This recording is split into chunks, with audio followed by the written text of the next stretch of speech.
well, how much is that camera? And he said some, like outlandish amount of money.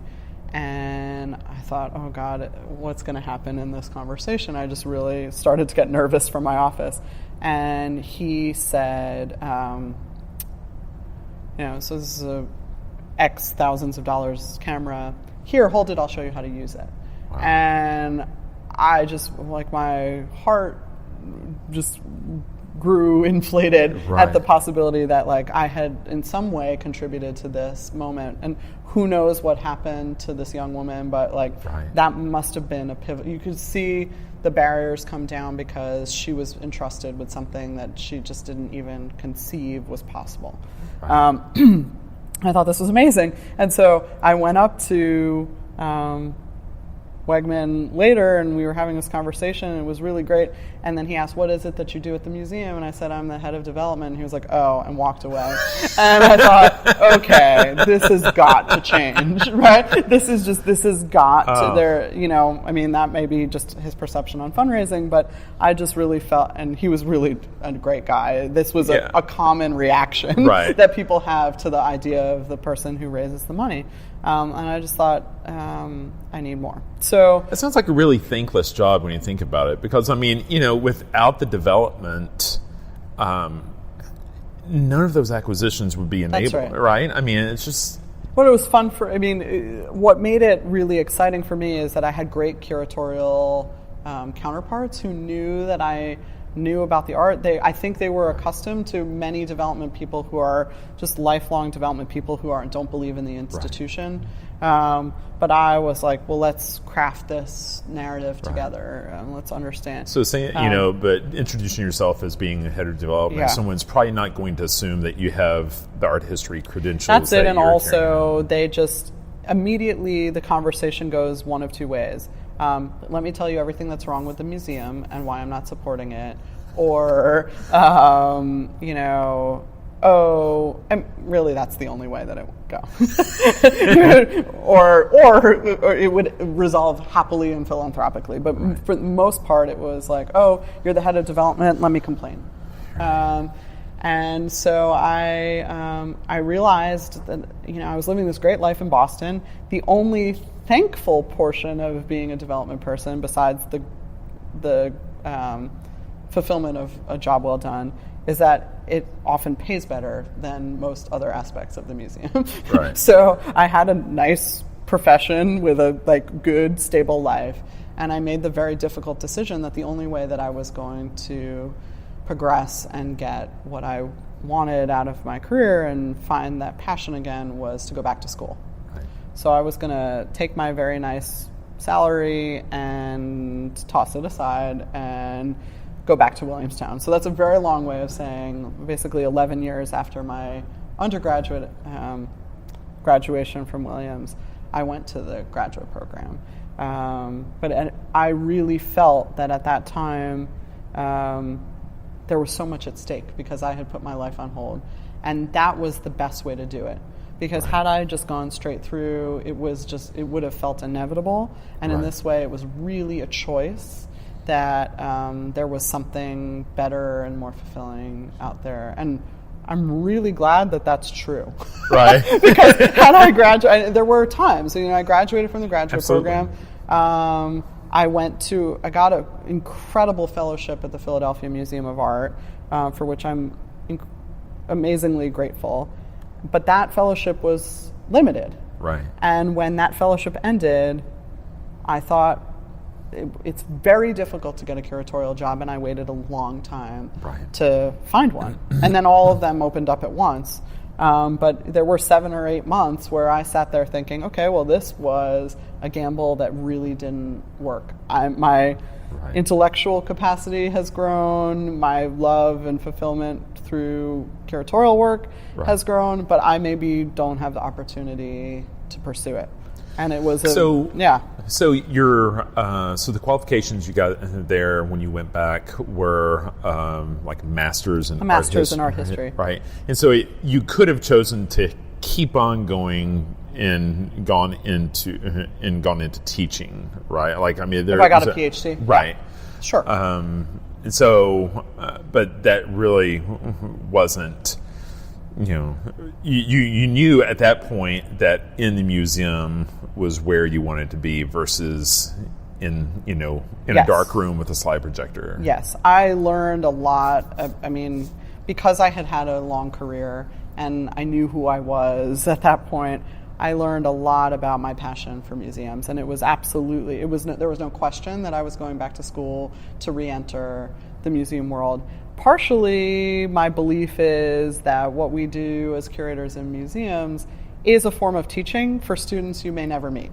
Right. And so the scope of, but like not in a pedantic, authoritative Sure. way, but like asking these questions is really like a liberal arts enterprise. Asking these questions and allowing a much broader public Right. than people who have self-selected to take art history to understand something or to question their own thinking about art is very powerful to me. So I had long put away the notion of being a university professor. That said, what I do here, I get to do a lot of talks Sure. for those classes. Also, I was a decade older than everybody else in the graduate program, and I thought, putting my life on hold for 2 years to get the master's degree was probably sacrifice enough at the time.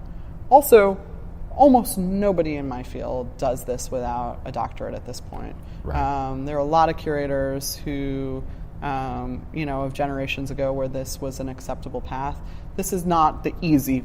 I wouldn't recommend my pathway. This is not Right. the easy pathway to becoming a But curator. I assume, though, at this point, well, let me ask you: do you feel like there are parts from those experiences that better equipped you for this job than if you had just been that 25-year-old, freshly minted, MA?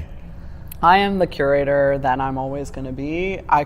It would be interesting if I had a particular book that I wanted to write that wasn't being facilitated by my museum work to pursue that path. But I see the museum as a total ecosystem, having worked in basically every department except for as a preparator or in security. So I see the holistic picture of the museum in a way that people who have only engaged in academia and then go straight to the museum, they may not have that same kind of sensitivity to how all the pieces fit together. Right. So to me, a huge part of a curator's work is not to sit in the library alone and be like, to preach to the converted, to only tell the stories to the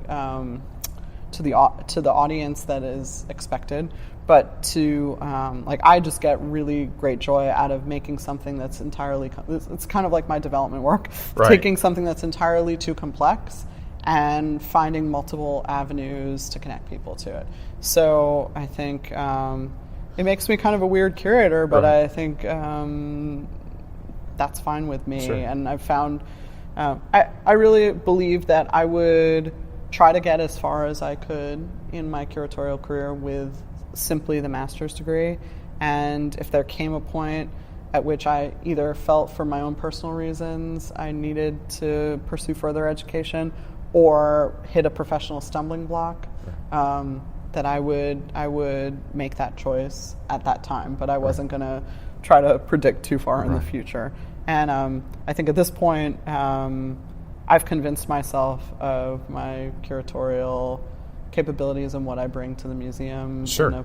And, other people, they just kind of forget that that I didn't do it the Right. normal way. So.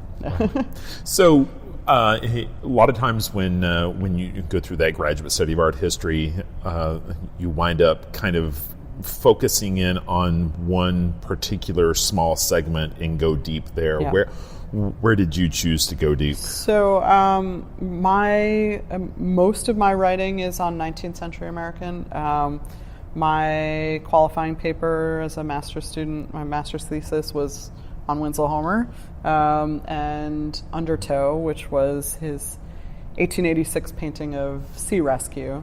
Right. And my friends call me the art historian of what's not being said. So they're like, I will often pick, there are a lot of art historians who love to rehabilitate the image of somebody who hasn't been talked about a lot, or like find an unknown artist, or like do a ton of archival research to talk about something that's never been spoken about before. I tend to be someone of synthesis, where I like pick these icons about whom books and books and books have been written and say, wait a minute, what are we not talking about? So in the case of Undertow, almost, I would say 95% of the writing about that painting is about the figures and psychological aspects of the figures and sexual dynamics and, is Homer talking about the futility of trying to save his mother? All this kind of psychobiography. And part of this comes from being trained the way I was, which is to draw the painting and to spend a lot of time looking at the formal qualities of the painting. And the more I looked at it and the more I drew it, I realized this is really, the figures are kind of extraneous. This is the moment at which Winslow Homer turns to the ocean. Right. And the reason that it's such a weird painting is that he hasn't quite figured it out yet. He's like, I still need a narrative, but I'm really more interested in the water, and I'm having this struggle. And so I write about the water, which people tend to avoid writing about things that are abstractions because it's hard to talk about them. And so I did that, and then and work on Sargent and 19th century photography, and always with like a weird twist. I wrote a paper on Sol LeWitt and Renaissance frescoes, and interesting. and then I wrote a paper on John Singer Sargent that included Richard Serra. So I've always had this like weird across time preoccupation, trying to draw these connections. And so I did that. Homer was really my guy, and the Philadelphia Fellowship was to work on an exhibition of Homer's paintings of shipwreck within the context of shipwreck. So it was like, okay, this is so it was Homer. I didn't really know that Homer was going to continue on. And now, long term, I guess I'm allowed to say this, right?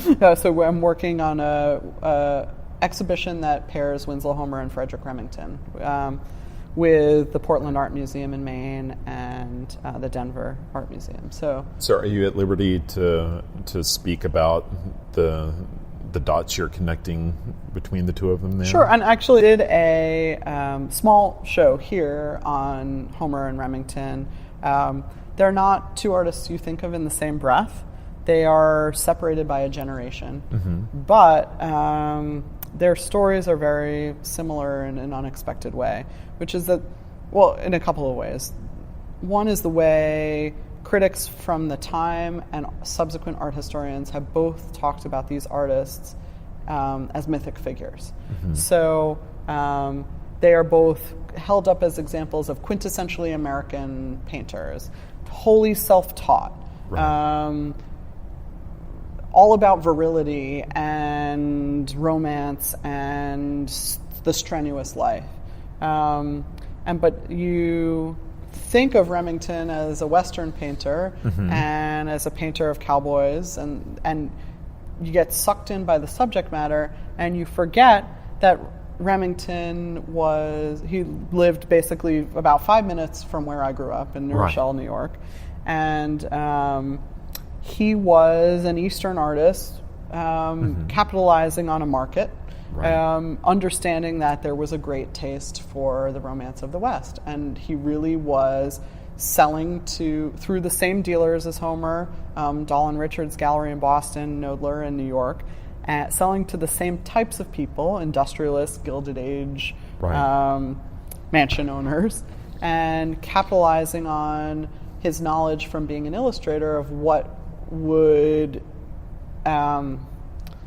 captivate the public imagination. And so it's really about the fact that something about their training as illustrators affected who they were as painters.